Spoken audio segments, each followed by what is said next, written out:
Okay, now you know who I won't understand for who they truly are. Edward Sheeran. I've never had to think about this before. Is his full name Edward? Yes, it's Kill Edward. This is the latest J. Cole project. God damn it. Time to go over Edward Sheeran's latest project, number 6, Collabrations project. I didn't like this. Number 6. Number Collaborations. 6. Number 5 was just the grime project. I really like number 6 Collaborations project 5. I thought that one was decent. Okay, Ed Sheeran, English singer-songwriter. If you don't know who Ed Sheeran is, you've been pretty much living under a rock. That's like, I don't feel like we really need to truly explain who Ed Sheeran is. Ed Sheeran is I feel like he's one of the more tolerable pop artists out there, like radio pop artists out there.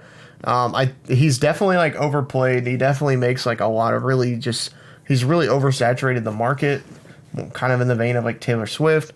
But he definitely has like some decent tracks, like singles A-Team, Sing, Thinking Out Loud, Shape of You, and his albums Plus, Multiply, and Divide have done really well on the charts. And I can't blame him. Like, there are actually some really decent moments on there. And like I said, overall, I think Ed Sheeran is much more stomachable than like a lot of other radio pop artists. But this latest project is not. Sorry. Number 6 Collaborations project follows up his 2011 EP, number 5 Collaborations project, like series he'd been doing for a while before he really like got famous. Yeah. And it featured Wiley. I can't believe that he would have somebody like Wiley on here.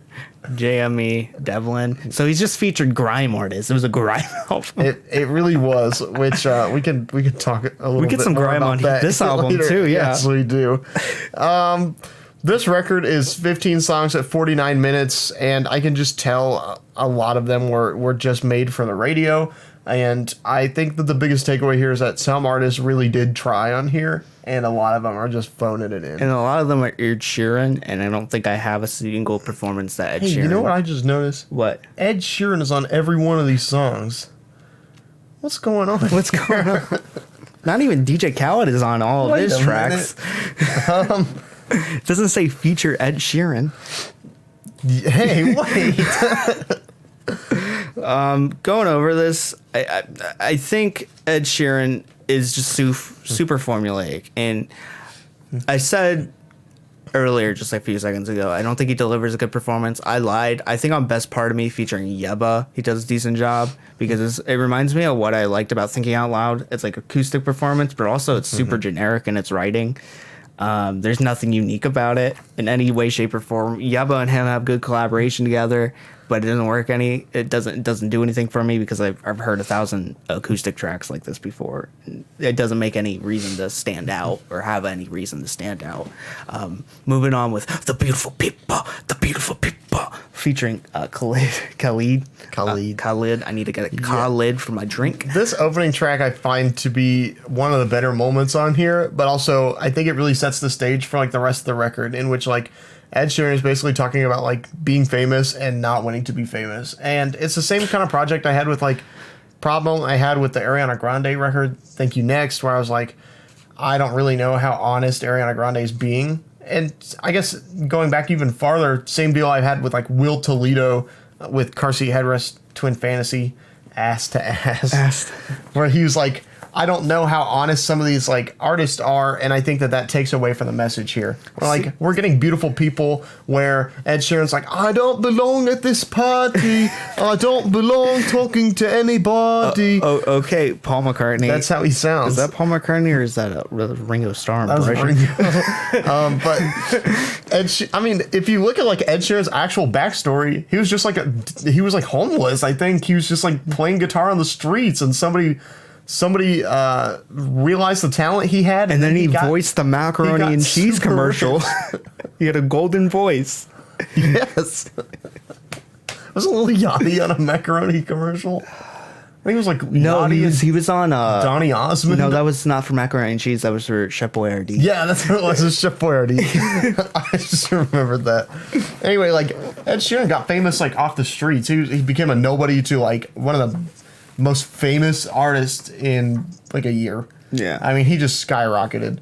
But like some of these tracks, he's like, I'm not rich. I'm not whatever. Like, yes, you are.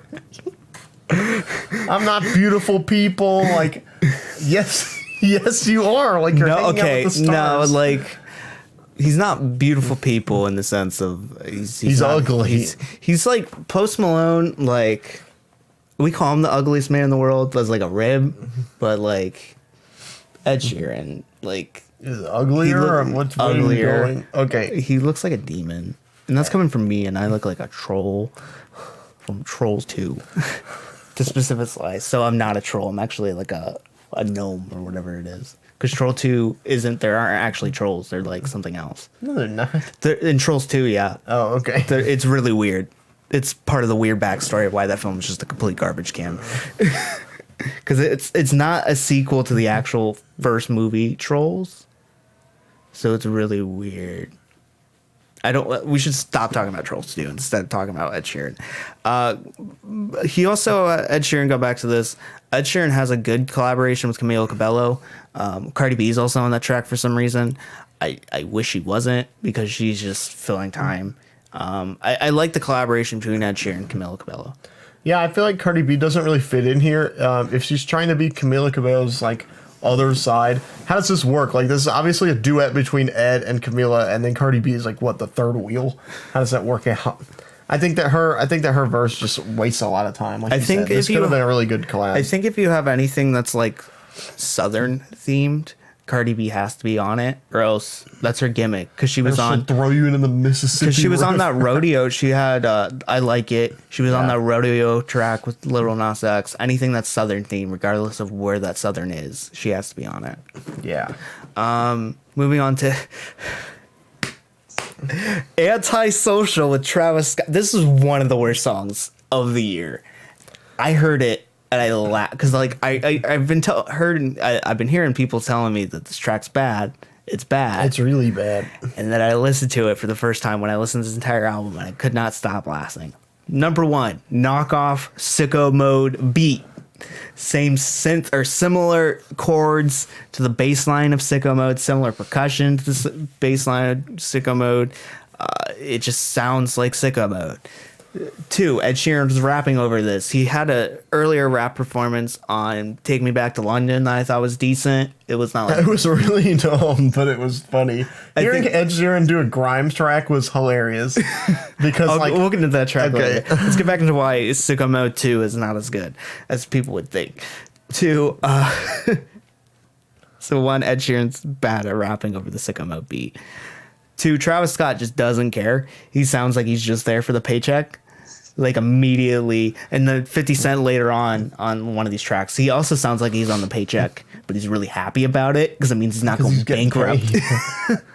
But yeah, it's groceries. This is just lame. It's such a lame like cash grab on Sicko Mode, doing similar things in hopes that it succeeds.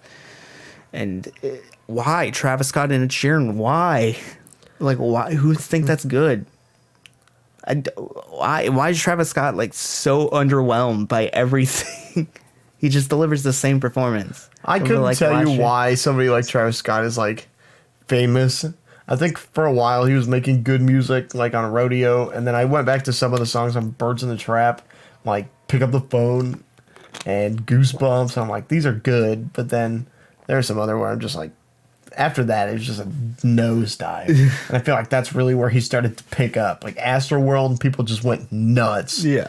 And I was like, I don't know about that. Yeah. Going over more of these tracks, Remember the Name featuring Eminem and 50 Cent. Does not sample Fort Minor. I seriously thought it was going to, and it didn't. I was really disappointed, personally. I didn't even think about that, but... makes total sense now. Yeah.